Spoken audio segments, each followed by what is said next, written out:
Good morning विद्यार्थी मित्रों। Last वीडियोની અંદર આપણે પૂર્વ ફલનની ઘટનાઓ ભણ્યા હતા। લિંગી પ્રજનનની અંદર મુખ્ય ત્રણ ઘટનાઓ છે, પૂર્વ ફલન, ફલન અને પશ્ચ ફલન। તો આપણે પૂર્વ ફલનની ઘટનાઓ ભણી ચૂક્યા છીએ। અત્યારે આપણો પોઈન્ટ છે ફલન, ફલનની ઘટના। તો એમ કહેવાય છે કે લિંગી પ્રજનનની અંદર સૌથી અગત્યની ઘટના જો કોઈ હોય તો એ છે ફલનની ક્રિયા। હવે આ ફલનની ક્રિયાની અંદર થાય છે શું? તો ફલનની ક્રિયાની અંદર સૌપ્રથમ જે આપણે ભણ્યા લિંગ પૂર્વ ફલનની ઘટનાની અંદર કે જન્યુનું જનન થાય છે ને જન્યુનું વહન થાય છે, એટલે કે જે જન્યુઓ છે નર જન્યુ માદા જન્યુ સુધી પહોંચે છે। તો ત્યાં ગયા પછી બંને જન્યુનું જોડાણ થાય છે અને એ બંને જન્યુનું જોડાણ એ ક્રિયાને આપણે કહીશું ફલનની ક્રિયા। જન્યુનું જોડાણ થવું તો એ ક્રિયાને આપણે જન્યુ જોડાણ તરીકે પણ ઓળખીએ છીએ।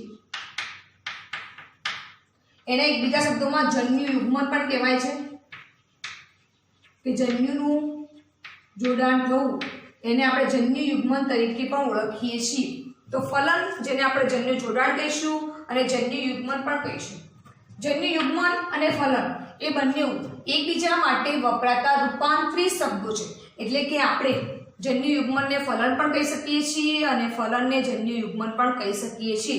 તો આ બંને જે શબ્દો છે એ રૂપાંતરિત શબ્દો છે। હવે આપણે એના વિશે થોડી ડિટેલમાં વાત કરીએ કે ફલનની ક્રિયા પર હું તમને કેટલાક એક્ઝામ્પલ આપું છું જેની અંદર ફલનની ક્રિયામાં ફલન વગર જન્યુના જોડાણ વગર ફલન થાય છે। માનો કે ગરોળી, કેટલાક સજીવ જેના અંદર ગરોળી આવશે, રોટીફર્સ। મિત્રો રોટીફર્સ એવા સજીવો છે જે આપણને ફ્રેશ વોટર એટલે કે મીઠા પાણીના અંદર એના જે બોટમ ભાગ હોય અંદર જોવા મળતા સૂક્ષ્મ જીવો છે, પક્ષીઓ અને મધમાખી। એના પછી બીજા બે એક્ઝામ્પલ છે પક્ષીઓ અને મધમાખીઓ। આ કેટલાક એક્ઝામ્પલ મેં લખ્યા છે જેમના અંદર માદા જન્યુનું ફલન વગર યુગ્મનજમાં નિર્માણ થાય છે અને એ લોકો નવો સજીવ ઉત્પન્ન કરે છે। તો આપણે આને અફલિત કહી શકીએ છીએ કારણ કે આ એક અપવાદ જેવા સજીવો કહેવામાં આવશે। ગરોળી, રોટીફર્સ, પક્ષીઓ અને મધમાખીઓની અંદર ફલન વગર નવા સજીવનું નિર્માણ થાય છે, જેને આપણે અફલિત અંડકોષમાંથી ઉત્પન્ન થતા સજીવો કહીશું। આ લોકો જે ઉત્પન્ન થશે એ અફલિત અંડકોષમાંથી થશે, એમના નવા સજીવનું નિર્માણ। અને આ આખી ક્રિયાને આપણે અસંયોગી જનન તરીકે ઓળખીએ છીએ। આ શબ્દ આપણે યાદ રાખવાનો છે, અસંયોગી જનન। મેં તમને હમણાં જ વાત કરી કે ફલનની ક્રિયા એટલે બે જન્યુનું જોડાણ થવું તે, પણ અહીંયા કેટલાક અપવાદરૂપે એક્ઝામ્પલ છે જેમના અંદર અફલિત અંડકોષમાંથી નવા સજીવનું નિર્માણ થાય છે। મિત્રો ફરી એકવાર કહું છું, અફલિત અંડકોષમાંથી નવા સજીવનું નિર્માણ થાય છે એટલા માટે એના માટે એક શબ્દ વપરાય છે અસંયોગી જનન। સંયોજન એટલે કે સંયોગી જનન એટલે ભેગા થવું, અને અહીંયા ભેગા થવાનું હોતું નથી એટલા માટે આપણે શબ્દ વાપર્યો છે અસંયોગી જનન। હવે ફલન ક્યાં થાય છે, ફલન સજીવના અંદર ક્યાં જોવા મળે છે એના આધારે ફલનની અંદર બે પ્રકારો છે એના। એક છે બાહ્ય ફલન, નામ પરથી જ આપણને ખબર પડી જાય કે બાહ્ય ફલન એટલે શું। તો સજીવના જ્યાં જન્યુનું જોડાણ જે સજીવનું શરીર છે સજીવના દેહની બહાર થાય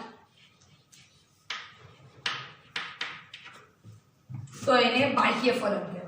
અને આપણે વાત કરીએ અંતઃફલન તો આપણે કહી શકીએ કે જન્યુનું જોડાણ સજીવના દેહની અંદરની બાજુએ થાય તો એને અંતઃફલન તરીકે ઓળખવામાં આવે છે।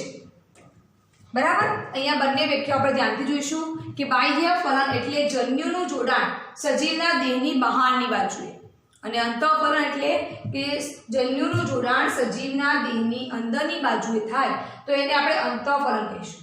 તો આપણને એ તો ખબર છે કે અંતઃફલન જે છે એ માદાના શરીરની અંદર થશે, પણ બાહ્ય ફલન, તો બાહ્ય ફલન માટે કોઈ એક એવા માધ્યમની જરૂર પડશે. તો આપણે માધ્યમ તરીકે પાણીનું એક્ઝામ્પલ લઈએ કે પાણીના માધ્યમમાં ફલન થાય તો એને બાહ્ય ફલન તરીકે ઓળખીશું.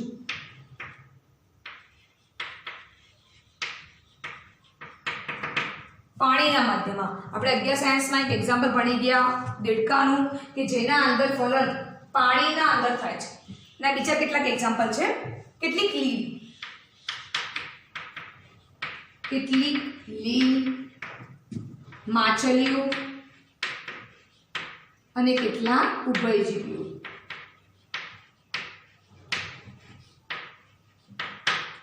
આ બધા પાણીમાં આપણને જોવા મળે છે. ઉભયજીવીઓ પાણીમાં અને જમીન બંને જગ્યાએ વસે છે. માછલીઓ અને લીલ આપણને પાણીમાં જોવા મળે છે. તો આ જે સજીવો છે એમના અંદર જન્યુનું જે જોડાણ છે એ એમના શરીરની બહાર એટલે કે પાણીના માધ્યમમાં થાય છે. એટલા માટે આપણે એને બાહ્ય ફલનના એક્ઝામ્પલ તરીકે લઈશું.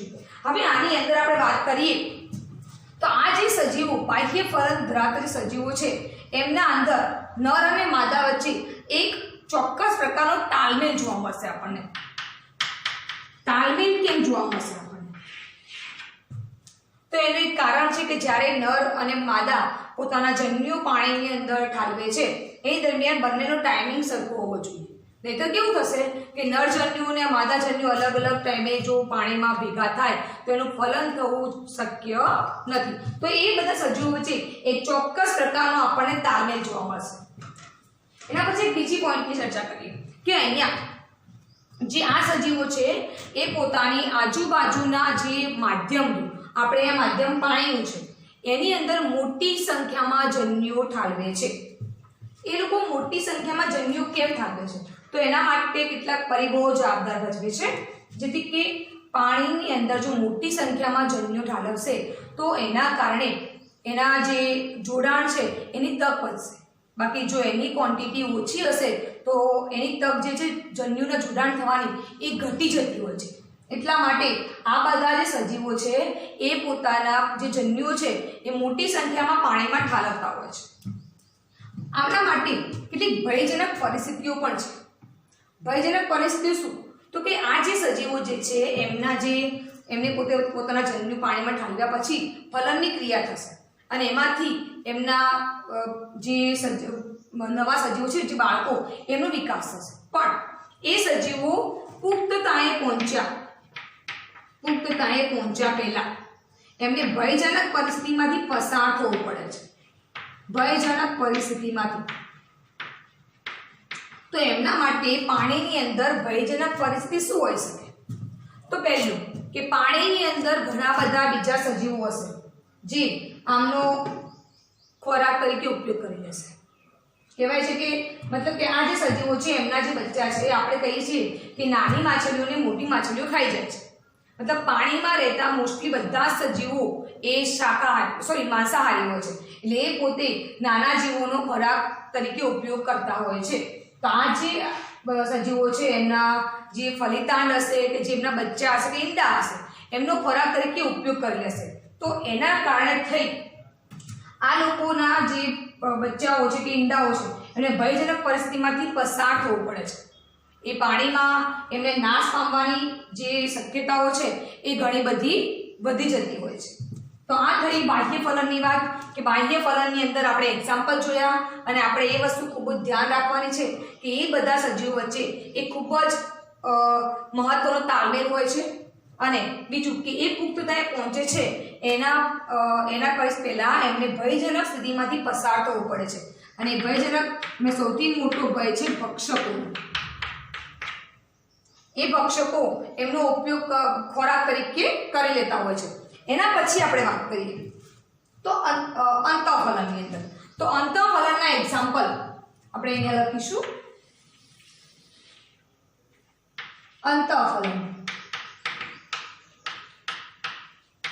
અંતઃફલનની અંદર ઉચ્ચ કક્ષાના સજીવો બધા જ આવી જશે.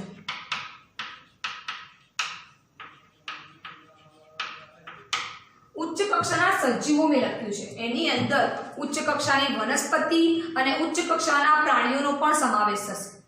એના અંદર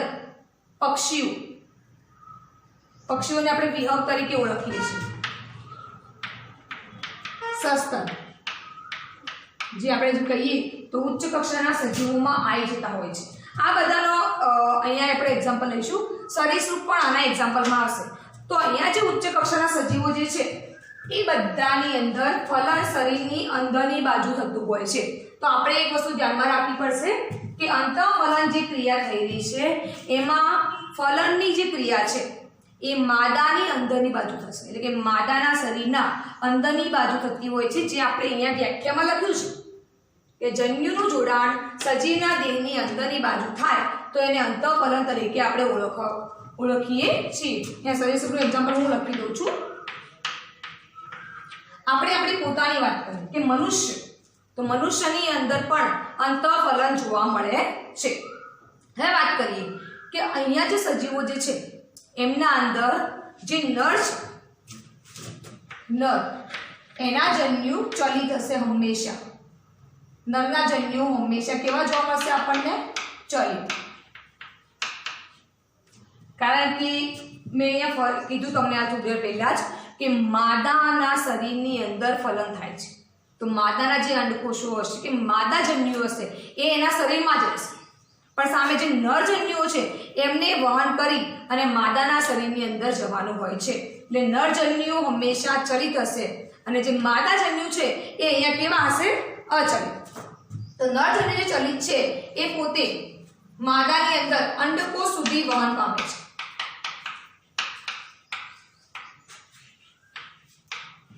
માદાના શરીરની અંદર અંડકોષ સુધી વહન પામે છે.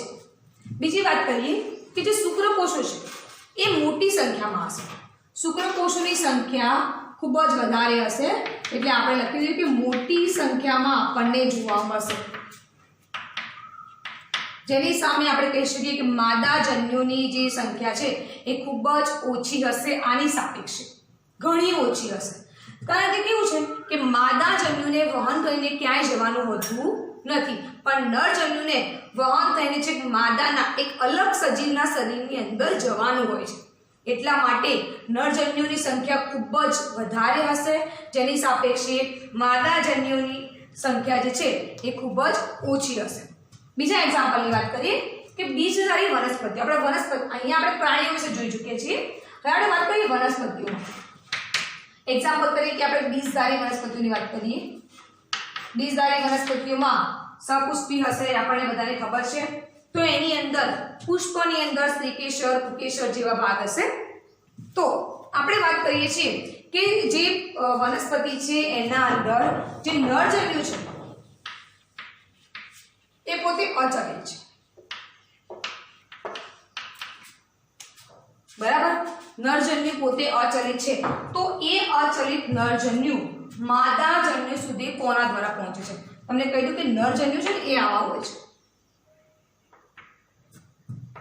એમને કોઈ ચાલવા માટે એક્સ્ટ્રા ભાગ હોતો નથી, એ પોતે અચલિત હોય છે.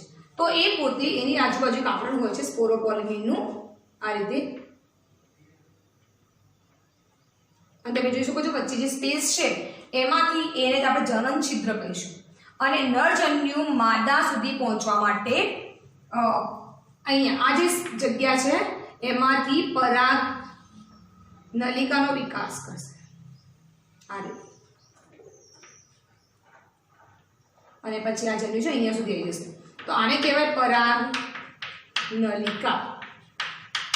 તો જે બીજધારી વનસ્પતિઓ છે એની અંદર જે નરજન્યુ છે માદા સુધી પહોંચવા માટે પરાગ નલિકાનો ઉપયોગ કરે છે. એટલે કે પરાગ નલિકાના માધ્યમ દ્વારા નરજન્યુ માદા જન્યુ સુધી પહોંચે છે. બરાબર? તો ફરી એકવાર અંતઃફલનની વાત કરી દઈએ તો એના એક્ઝામ્પલમાં આપણે જોયું કે ઉચ્ચ કક્ષાના સજીવ જેવા કે આપણે સસ્તનો છીએ, પૃષ્ઠવંશીઓ છે. વનસ્પતિઓમાં વાત કરીએ તો ત્રિઅંગી છે, આવૃત છે, અનાવૃત છે, દ્વિઅંગી છે. આ બધી વનસ્પતિઓની અંદર આપણે અંતઃફલન જોવા મળશે. વિહંગ, સસ્તન, સરીસૃપ આ બધા સજીવોની અંદર આપણને અંતઃફલન જોવા મળે છે. અંતઃફલન દર્શાવતા સજીવોની અંદર નરજન્યુની સંખ્યા ખૂબ વધારે હશે, જેની સાપેક્ષે માદા જન્યુની સંખ્યા ખૂબ જ ઓછી હશે. બાહ્ય ફલનની અંદર બંને જન્યુઓની સંખ્યા ખૂબ જ વધારે હશે. એ વસ્તુ આપણે યાદ રાખવાની છે, કારણ કે કોઈક વાર નીટ જેવી એક્ઝામ કે ગુજકેટ જેવી એક્ઝામમાં એમસીક્યુમાં આપણને પૂછી શકે છે. એના પછી વાત કરીએ કે જે બીજધારી વનસ્પતિઓ છે, ના અહીંયા આપણે રહી ગયું કે નરજન્યુ ચલિત હોય છે, માદાજન્યુ અચલિત હોય છે. બીજધારી વનસ્પતિઓ છે એમની અંદર નરજન્યુ અચલિત હોય છે, તો એ માદા સુધી પહોંચવા માટે પરાગનલિકાનો વિકાસ કરે છે અને પરાગનલિકાના માધ્યમથી એ માદાજન્યુ સુધી પહોંચે છે. તો આ થઈ ગઈ વાત ફલનની. હવે આપણે આપણા ચેપ્ટરનો લાસ્ટ પોઈન્ટ જેને આપણે પશ્વફલન કહીશું, અને એ લિંગી પ્રજનનની એક છેલ્લી ઘટના છે જેની ચર્ચા આપણે ઓલરેડી આગળ કરેલી જ છે. તો ભણીએ પશ્વફલન વિશે.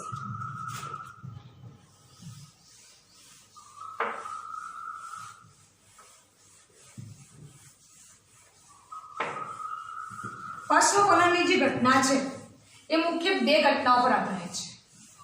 પશ્વફલનની ઘટના મુખ્યત્વે બે ઘટનાઓ પર આધારિત છે. પહેલી ઘટના છે યુગ્મનદનું નિર્માણ. પશ્વફલન આ ઘટના મુખ્યત્વે બે ઘટનાઓ પર આધારિત છે. પહેલું છે યુગ્મનદનું નિર્માણ અને બીજી ઘટના છે ભ્રૂણજનન. યુગ્મનદ જેને આપણે ફલિતાંડ કહીએ છીએ, ફલનની ક્રિયામાં બે જન્યુનું જોડાણ થાય છે અને એ જોડાણ થયેલા જે બે જન્યુઓ છે એને આપણે યુગ્મનદ કહીશું. બરાબર, જેને ફલિતાંડ બી કહીએ છીએ, એનું નિર્માણ થશે. અને બીજો પોઈન્ટ છે ભ્રૂણજનન, કે ફલિતાંડમાંથી ભ્રૂણ બનવાની ક્રિયા એને આપણે ભ્રૂણજનન તરીકે ઓળખીએ છીએ. ઓકે, હવે ભ્રૂણજનનથી જે યુગ્મનદનું નિર્માણ છે, પહેલા આપણે યુગ્મનદના નિર્માણની ચર્ચા કરીએ. ફર્સ્ટ પોઈન્ટ આપણે ફર્સ્ટ પોઈન્ટ ચર્ચા કરીશું યુગ્મનદના નિર્માણ. તો યુગ્મનદનું નિર્માણ જે છે એ શરીરની અંદર પણ થઈ શકે છે અને શરીરની બહાર પણ થાય છે. આપણે હાલ જ ભણ્યા કે અંતઃફલન અને બાહ્ય ફલન. બરાબર છે, શરીરની અંદર થાય તો એને અંતઃફલન કહીશું અને શરીરની બહાર થશે તો આપણે એને બાહ્ય ફલન તરીકે ઓળખીએ છીએ. બરાબર, હવે વાત કરીએ કે યુગ્મનદનો વિકાસ થાય છે. આપણે હમણાં ચર્ચા કરી કે યુગ્મનદની ક્રિયા એ આપણે આગળ ડિટેલમાં ભણીએ એના વિશે. તો યુગ્મનદની ક્રિયા જે છે એની અંદર યુગ્મનદનો વિકાસ થઈ ગયો છે. યુગ્મનદનો વિકાસ, યુગ્મનદ બન્યા પછી યુગ્મનદનો વિકાસ થવો જરૂરી છે. એ કોના પર આધાર રાખે છે? તો યુગ્મનદનો વિકાસ એ આપણને સજીવનું કયા પર્યાવરણમાં વસે છે.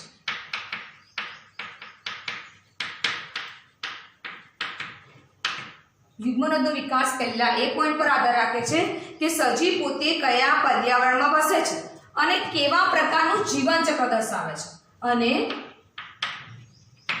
કેવું જીવન ચક્ર દર્શાવે છે અથવા ધરાવે છે. આ બંને ક્રિયાઓ પર યુગ્મનદનો વિકાસ એ આધાર રાખે છે કે યુગ્મનદનો વિકાસ કઈ રીતે થશે. માનો કે તમને એક એક્ઝામ્પલ આપો તો આપણે પોતે મનુષ્ય અથવા સસ્તનની અંદર યુગ્મનદનો વિકાસ થશે, માદાના શરીરની અંદર થશે અને એમાં આપણે જોઈશું કે એક છેલ્લે બધી જ ક્રિયા પતી જશે, ભ્રૂણજનન થઈ જશે, નવો સજીવનું નિર્માણ થશે, ત્યારે આપણને ખબર છે કે બચ્ચાનો જન્મ થશે. પણ જો આપણે એ જ વસ્તુ આપણે પક્ષીઓની વાત કરીએ તો યુગ્મનદનો વિકાસ કઈ રીતે થશે? એક ઈંડાની અંદર થશે. બરાબર છે, એક ઈંડાની અંદર થશે. તો અહીંયા શું કીધું છે કે યુગ્મનદનો વિકાસ સજીવ કયા પર્યાવરણમાં વસે છે અને કેવું જીવન ચક્ર ધરાવે છે એના ઉપર આધાર રાખે છે. તમને એક બીજું એક્ઝામ્પલ આપું કે લીલ અને કેટલીક ફૂગ. લીલ અને ફૂગ, કેટલીક લીલ અને કેટલીક ફૂગ, એમના અંદર યુગ્મનદની ફરતે એક જાડી દિવાલ જોવા મળશે. યુગ્મનદની લીલ અને ફૂગની અંદર યુગ્મનદની ફરતે આપણને જાડી દિવાલનું આવરણ જોવા મળશે જે એને રક્ષણાત્મક કાર્ય કરશે. એના માટે રક્ષણાત્મક કાર્ય કરશે જેથી કરીને એ એને શુષ્કતા અને ઈજા સામે પ્રતિકાર આપશે. શુષ્કતા, માનો કે લીલ અને ફૂગ ભેજવાળા જગ્યાએ રહે છે પણ કોઈ કારણસર ત્યાં ભેજ નથી, માનો કે પાણીમાં રહેતી લીલમાં પાણી સુકાઈ જાય તો એ સૂકા વાતાવરણમાં યુગ્મનજનું રક્ષણ થશે. કયોના કારણે? તો યુગ્મનજની ફરતે જાડી દીવાનું આવરણ આપણે આવેલું હશે. યુગ્મનજની ફરતે માનો કે આ યુગ્મનજ છે, એની ફરતે જાડી દીવાનું આવરણ જોવા મળશે, જેથી કરીને એ બહારના સૂર્યપ્રકાશને બચાવશે, શુષ્કતા સામે એને રક્ષણ આપશે, સાથે સાથે એને કોઈ ઈજા ન થાય એનું પણ ધ્યાન રાખવામાં આવશે. અને આ જે સજીવો જે છે એના અંદર અંકુરણ પહેલા એક વિરામના અવસ્થામાંથી પસાર થશે. આ સજીવોમાં અંકુરણ પહેલા વિરામની અવસ્થામાંથી પસાર થશે. અંકુરણ થવું એટલે આપણને બધાને ખબર છે કે માનો કે વનસ્પતિ હોય તો એને આપણે ઉગાડીએ છીએ, બીજને વાવીએ છીએ તો એમાંથી અંકુરણ થાય છે, નવી વનસ્પતિનું નિર્માણ થાય છે. અહીંયા પણ સેમ પ્રક્રિયા. તો અંકુરણ થાય એના પહેલા આ લોકો એક વિરામના સમયગાળામાંથી પસાર થશે. એના પછીની વાત કરીએ તો એકવિધ જીવનચક્ર દર્શાવતા સજીવો. એકવિધ જીવનચક્ર જેના વિશે આપણે અગિયાર સાયન્સની અંદર બહુ ડિટેલમાં અભ્યાસ કર્યો છે. તો એકવિધ જીવનચક્ર દર્શાવતા સજીવોમાં યુગ્મનજનું અર્ધીકરણ થશે. શું થશે? યુગ્મનજનું અર્ધીકરણ.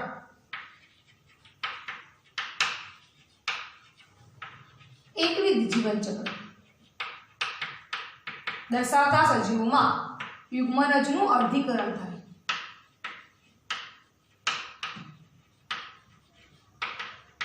કેમ? તો તમને યાદ હોવું જોઈએ કે એકવિધ જીવનચક્ર કેવા સજીવોમાં જોવા મળે છે. તો આપણને ખબર હોવી જોઈએ કે આ બધા એકકીય સજીવોમાં જોવા મળે છે.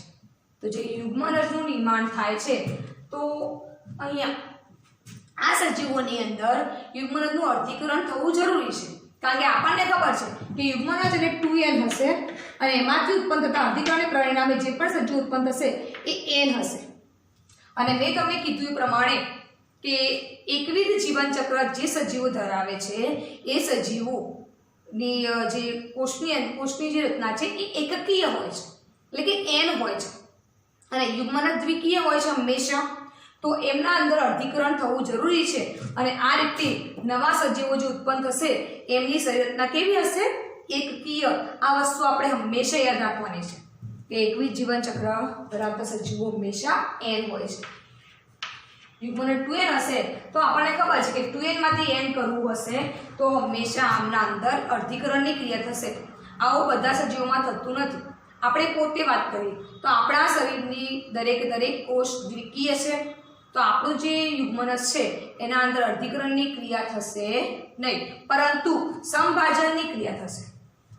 હવે આપણે યુગ્મનજ વિશે વાત કરીએ, પર્ટિક્યુલરલી યુગ્મનજ વિશે.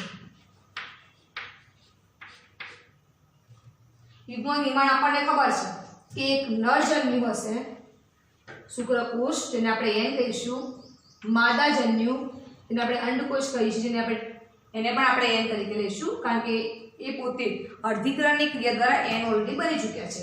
આ નરજન્યુ છે, આ માનો કે માદાજન્યુ છે. હવે આ બંનેની અંદર ફલનની ક્રિયા થશે એટલે આપણને ખબર છે કે આ રીતે જેની આપણે થોડી ચર્ચા આગળ પણ કરી ચૂક્યા છીએ. અને લાસ્ટમાં એક યુગ્મનજ તૈયાર થશે જે 2n હશે. બરાબર? તો યુગ્મનજ જે છે એ એકથી બીજી પેઢી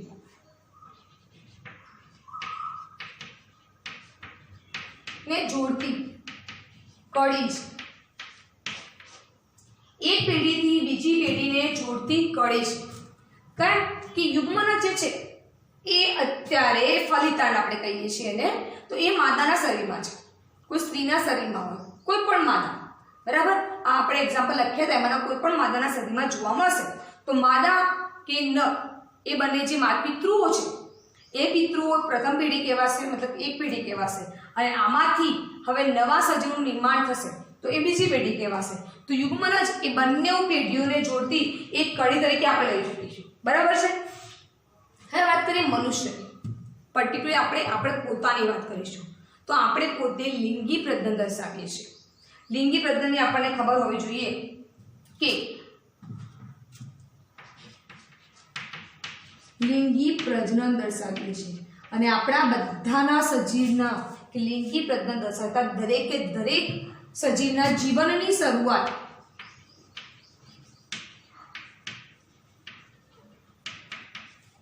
એક કોષથી થાય।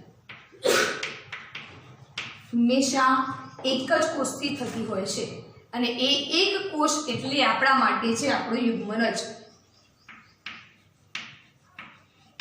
લિંગી પ્રજનન દર્શાવતા આપણે મનુષ્યની વાત કરીએ તો કે બધા પ્રાણીઓની વાત કરીએ કે લિંગી પ્રજનન દર્શાવતા સજીવોમાં એમના જીવનની શરૂઆત હંમેશા એક કોષથી થતી હોય છે અને આપણે એ એક કોષ એટલે કે આપણે યુગ્મનજનું એક્ઝામ્પલ લઈએ છીએ। હવે આપણે વાત કરીશું ભ્રૂણજનનની।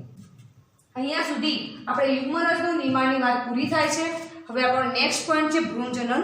એના પહેલા આપણે અહીંયા એક વાત ચર્ચા કરી લઈએ કે યુગ્મનજનો વિકાસ ક્યાં થશે અથવા કઈ રીતે થશે અથવા તો યુગ્મનજનો વિકાસ કોના પર આધાર રાખે છે। તો આપણે વાત કરીએ કે સજીવ કયા પર્યાવરણમાં વસે છે, પાણીમાં છે, જમીન પર છે, કઈ જગ્યાએ છે અથવા કેવું જીવનચક્ર દર્શાવે છે એના ઉપર આધાર રાખે છે યુગ્મનજનો વિકાસ। એના પછી મેં તમને કીધું કે લીલ અને ફૂગ એ પોતે એવા સજીવોની અંદર યુગ્મનજની ફરતે જાડી દિવાલ જોવા મળશે। એ દિવાલ એમને શુષ્કતા અને ઈજા સામે પ્રતિકાર આપશે, એટલે કે એ એમનું રક્ષણ કરશે। એના પછી વાત કરીએ કે યુગ્મનજના અંદર આ સજીવોની અંદર અંકુરણ પહેલા એ વિરામની અવસ્થામાંથી પસાર થાય છે। એના પછી આપણે ભણ્યા કે એકવિધ જીવનચક્ર દર્શાવતા સજીવોની અંદર યુગ્મનજનું અર્ધીકરણ થઈ એકકીય સજીવો ઉત્પન્ન થશે, બરાબર। એકકીય બીજા ઉત્પન્ન થશે અને એ નવા સજીવ તરીકે વૃદ્ધિ પામે છે। એના પછી વાત કરીએ કે જે યુગ્મનજ છે એ એક પેઢીથી બીજી પેઢીને જોડતી કડી છે। એની વાત મેં તમને હાલ કરી કે બંને વચ્ચેનું સાતત્ય જાળવતી જીવંત કડી છે। આપણે અહીંયા શબ્દો ઉલ્લેખવો જરૂરી છે કે જોડતી તો ખરી પણ જીવંત કડી છે, બરાબર છે। અને પછી વાત કરીએ કે મનુષ્ય જેવા સજીવોની અંદર લિંગી પ્રજનન ધરાવતા સજીવોની અંદર એમના જીવનની શરૂઆત એક કોષ થતી હોય છે અને એક કોષ એટલે આપણા માટે અહીંયા છે યુગ્મનજ। હવે આપણો પોઈન્ટ છે ભ્રૂણજનન। યુગ્મનજમાંથી નવા સજીવનું નિર્માણ થવું એને આપણે ભ્રૂણજનન તરીકે ઓળખીશું,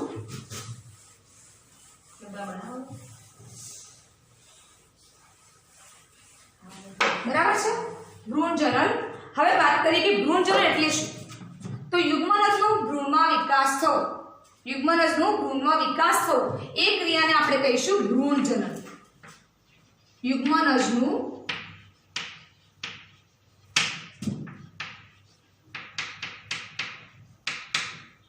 ભ્રૂણમાં વિકાસ થવો એને કહીશું ભ્રૂણજનન, કે ભ્રૂણ બનવાની ક્રિયા એને આપણે ભ્રૂણજનન તરીકે ઓળખીએ છીએ। હવે વાત કરીએ કે યુગ્મનજની અંદર પહેલા તો થશે કોષ વિભાજનની ક્રિયા।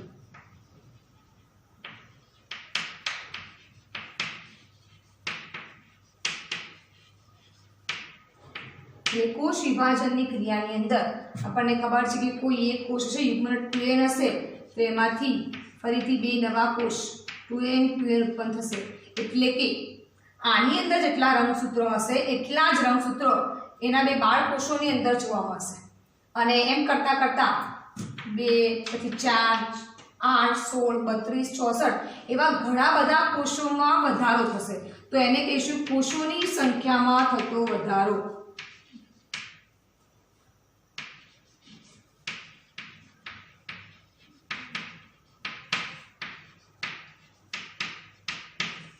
કોષ વિભાજનની ક્રિયાનો મુખ્ય હેતુ છે કોષોની સંખ્યામાં વધારો થવો।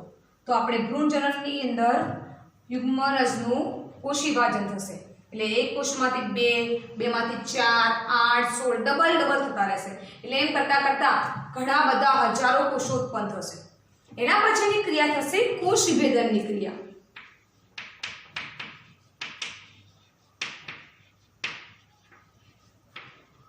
એના પહેલા આપણે એક પોઈન્ટની ચર્ચા કરી લઈએ કે અહીંયા જેટલા રંગસૂત્રો પિતૃની અંદર જોવા મળશે એટલા જ રંગસૂત્રો યુગ્મનદની અંદર જોવા મળશે. જે જન્યુઓ છે એના અંદર પિતૃઓની સાપેક્ષે રંગસૂત્રોની સંખ્યા અડધી હોય છે. કે નરજન્યુની અંદર માનો કે મનુષ્યની વાત કરી તો આપણા શરીરમાં રંગસૂત્રોની સંખ્યા 46 હોય છે. પણ આપણા જે જન્યુઓ છે માનો કે નરજન્યુની અંદર એની સંખ્યા 23 અને માદા જન્યુની સંખ્યા 23. અહીંયા અર્ધીકરણ દ્વારા જન્યુઓની અંદર સેલની સંખ્યા અડધી થઈ જતી હોય છે અને ફલનની ક્રિયા દ્વારા આ બંને જન્યુઓ ભેગા થઈ અને યુગ્મનદનું નિર્માણ કરે છે, જેની અંદર 46 રંગસૂત્રો જોવા મળશે. અને હવે એ યુગ્મનદનું શું થશે? કોષ વિભાજનની ક્રિયા. એટલે કે મતલબ કે અહીંયા જેટલા પણ કોષોનું નિર્માણ થશે એ બધા જ દ્વિકીય કોષો હશે, 2n હશે. બરાબર? આ એક્ઝામ્પલ મનુષ્ય માટે આપ્યું છે. રંગસૂત્રોની સંખ્યા દરેક સજીવોમાં અલગ હોય છે. બરાબર છે? હવે વાત કરીએ કોષ વિભેદનની ક્રિયા. તો અહીંયા જે કોષોનું નિર્માણ થયું છે, બરાબર, એ કોષોની અંદર વિભેદન પામી અને પેશીઓનું નિર્માણ થશે. વિભેદન એ વિશિષ્ટ પ્રકારની ક્રિયા છે. એક સમાન ઉત્પત્તિ ધરાવતા એક જેવા કોષો ભેગા મળી અને પેશી રચના કરશે. સેમ પ્રક્રિયા પેશીઓમાં થશે. એમાં વિભેદન પામી અને અંગની રચના થશે, અંગતંત્ર બનશે અને પછી લાસ્ટમાં એક નવા સજીવનું નિર્માણ થશે. બરાબર છે? જેમ કે અહીંયા કોષો બનશે એમને કોષોની સંખ્યામાં વધારો થશે અને બધા જ કોષો ભેગા થઈ આ રીતે ઘણા બધા કોષો ભેગા થઈ એ કોષોની રચના ઉત્પત્તિ સમાન હશે અને એવા કોષો ભેગા થઈ અને પેશી રચના કરશે. આને આપણે કોષ વિભેદનની ક્રિયા કહીશું. પેશીઓ ભેગી મળી અંગ, પછી અંગો ભેગા મળી અને એક સંપૂર્ણ સજીવની રચના કરતા હોય છે. બરાબર છે? એના પછી આપણે વાત કરીએ અંડપ્રસ્રવી પ્રાણી. આપણને નામ પરથી પણ ખબર પડે કે અંડ એટલે ઈંડું, ઈંડાનો પ્રસ્રાવ થતા હોય એવા પ્રાણીઓ. તો આપણે એની વાત કરીએ તો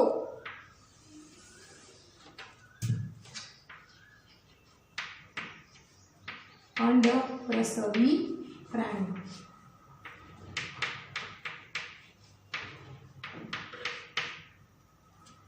તો આપણે અહીંયા અંડપ્રસ્રવી પ્રાણીઓની વાત કરીએ તો આપણને હંમેશા ખબર હોવી જોઈએ કે અંડપ્રસ્રવી જે પ્રાણીઓ છે એમાં યુગ્મનદનો વિકાસ સજીવના શરીરની બહારની બાજુ થતો હોય છે.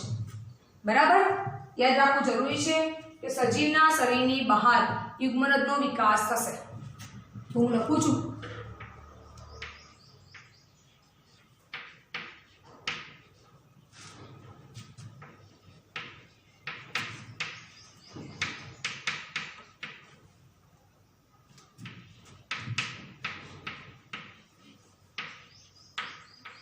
યુગ્મનદનો વિકાસ સજીવના શરીરની બહારની બાજુ થશે.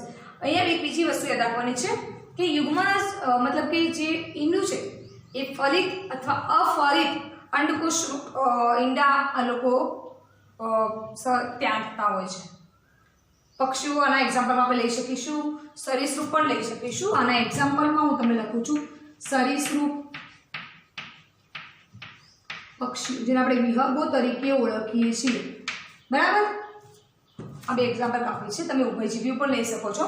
અહીંયા વાત કરીએ તો આ જે સજીવો છે એમના પોતે કેલ્શિયમ યુક્ત ઈંડાનો શરીરની બહાર ત્યાગ કરે છે. કેલ્શિયમ યુક્ત કવચવાળા ઈંડા શરીરની બહાર મૂકતા હોય છે અને આ ઈંડાની અંદર એ અંડકોષ છે ફલિત હોય અથવા અફલિત પણ હોય છે. ફલિત અંડકોષ હશે તો ડાયરેક્ટ એમાંથી સજીવના શરીરનું નિર્માણ થશે અને અફલિત અંડકોષ હશે તો એ ઈંડાની અંદર શરીરની બહાર જ ફલન થશે અને પછી એમાંથી ભ્રૂણજનનની ક્રિયાની શરૂઆત થશે. તો આપણે યાદ રાખવાનું છે કે આ જે કેલ્શિયમયુક્ત જે કવચ રહ્યું એ ઈંડાને રક્ષણ આપે છે, એની જીવિતતામાં વધારો કરે છે, બરાબર છે। આ વસ્તુ આપણે યાદ રાખવી જરૂરી છે, કારણ કે એ ઈંડું સજીવની શરીરની બહાર ખુલ્લા પર્યાવરણમાં હોય છે, જેથી કરીને એને રક્ષણની ખૂબ જ આવશ્યકતા હોય છે, એટલા માટે એ એક કેલ્શિયમયુક્ત કવચની અંદર રક્ષાયેલું હોય છે। એના પછી આપણે વાત કરીએ અપત્ય પ્રસ્રવી પ્રાણીઓ।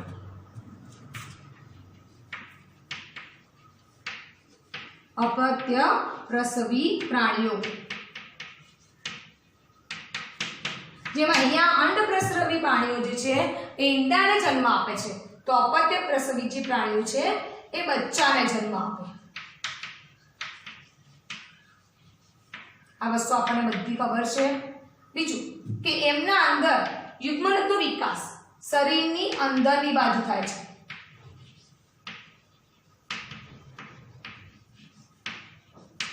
જો શરીરની અંદરની બાજુએ સજીવનો વિકાસ થતો હોય તો એમાં કોઈ એક્સ્ટ્રા કવચની જરૂરિયાત હોતી નથી। આપણે આપણું પોતાનું એક્ઝામ્પલ લઈ લઈએ કે મનુષ્ય આના એક્ઝામ્પલમાં આવશે, સસ્તનો આવશે, બરાબર।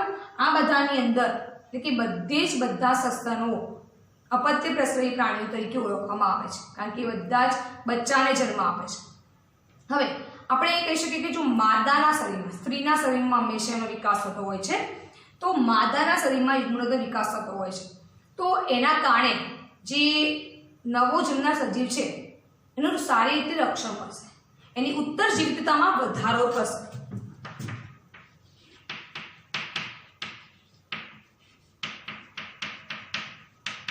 એને સારી રીતે રક્ષણ મળશે, કારણ કે માતા પર્સનલી એની કેર કરતી હોય છે, બરાબર છે। તો આના કારણે આપણે કહી શકીએ કે ભ્રૂણનું સારી રીતે રક્ષણ અને કાળજી લેવામાં આવે છે,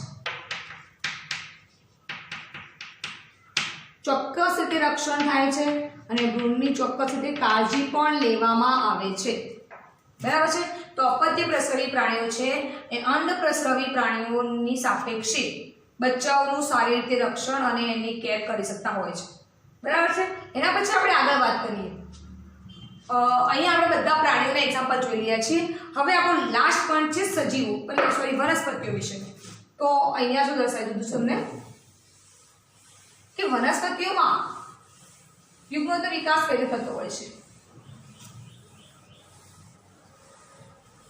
તો આપણે વાત કરીએ સપુષ્પી વનસ્પતિઓની અંદર। સપુષ્પી વનસ્પતિમાં યુગ્મનદનો વિકાસ,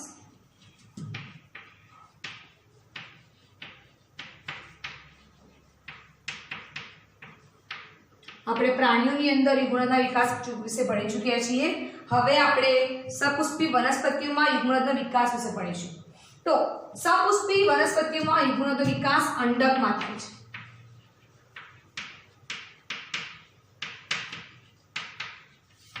ક્યાં થાય છે? અંડક। આપણને ખબર છે કે અંડક પોતે બીજાશયની અંદર આવેલું હોય છે, લાઈક આર્ટિસ્ટ આપણે સ્પેસિફિકેશનની આખું દોરીશ।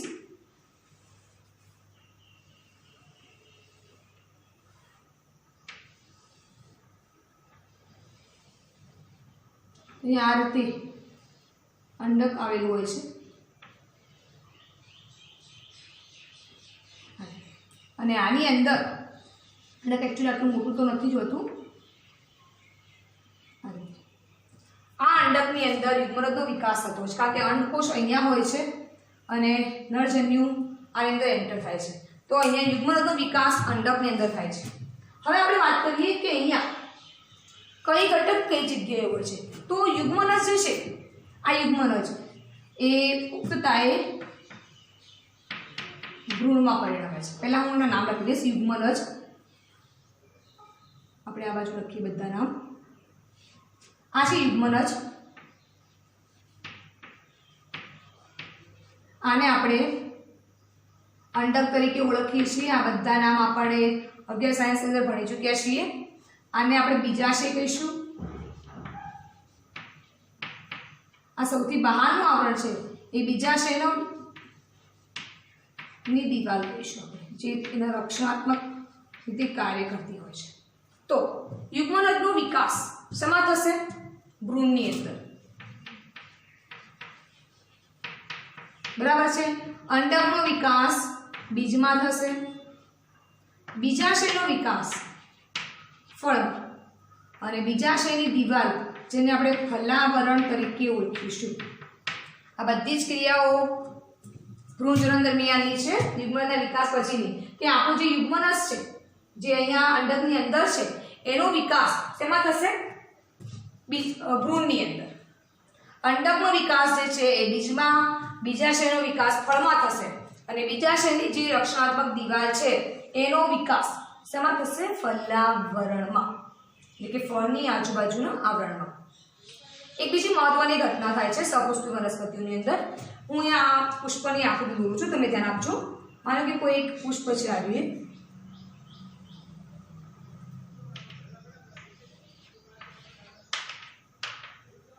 આ સ્ત્રી કેસર છે.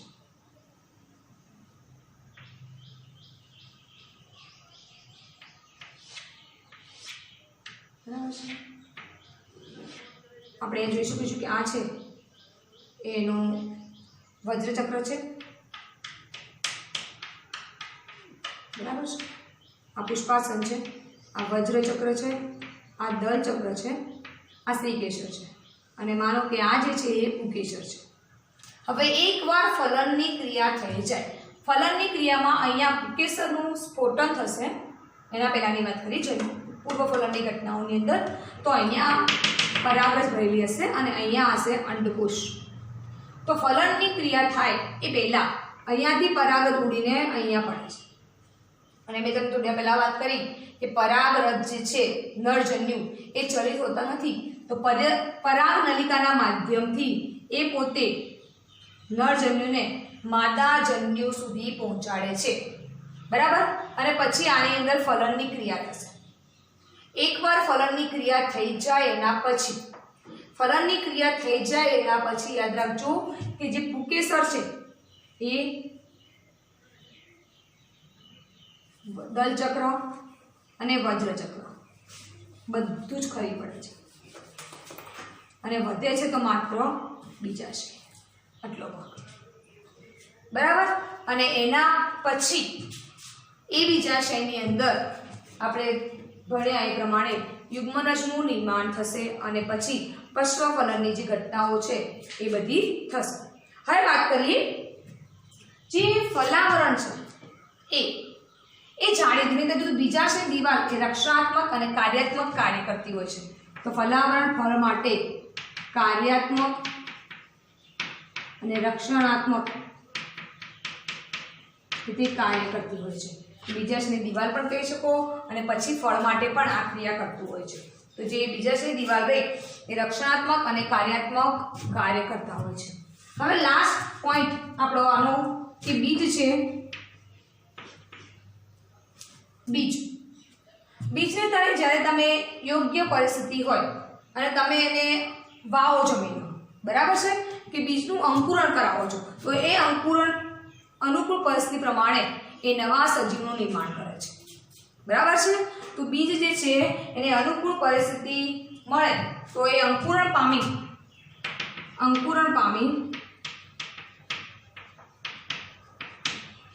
નવા સજીવનું નિર્માણ કરે છે. પણ એ પહેલાં મેં તમને એક શબ્દનો ઉલ્લેખ કર્યો કે અનુકૂળ પરિસ્થિતિમાં એને પોતાને ચોક્કસ ઋતુ અને ચોક્કસ પર્યાવરણ મળવું જોઈએ. તો બીજ જે છે એ અનુકૂળ પરિસ્થિતિમાં નવા સજીવ અંકુરણ પામી નવા સજીવનું નિર્માણ કરે છે. એકવાર ફરી એના પર નજર મારી લઈએ કે સપુષ્પી વનસ્પતિમાં યુગ્મનજનો વિકાસ અંડકમાં થશે. અંડક જેની અંદર યુગ્મનજનું નિર્માણ થતું હોય છે. તો ફલનની ક્રિયા પછી યુગ્મનજ ભ્રૂણમાં, અંડક બીજમાં, બીજાશય ફળમાં, અને બીજાશયની જે રક્ષણાત્મક દિવાલ છે જે કાર્યાત્મક અને રક્ષણ બંને કાર્ય કરે છે એ ફલાવરણમાં પરિણમે છે. અને ફલનની ક્રિયા પછી પુષ્પના ભાગો પુકેસર, દલચક્ર, વજ્રચક્ર એ ખરી પડે છે. ને લાસ્ટ પોઈન્ટ કે બીજ જે છે એ અનુકૂળ પરિસ્થિતિમાં અંકુરણ પામી નવા સજીવનું નિર્માણ કરે છે. ઓકે વિદ્યાર્થી મિત્રો, એક લાસ્ટ તમને હું ખાલી આકૃતિ સમજાવી દઉં છું. વટાણાની આકૃતિ જે છે જોજો ધ્યાનથી. બધાએ આપણે વટાણાની જેમ જોયેલી જ હોય છે. આ રીતે. તો આ જે ભાગ છે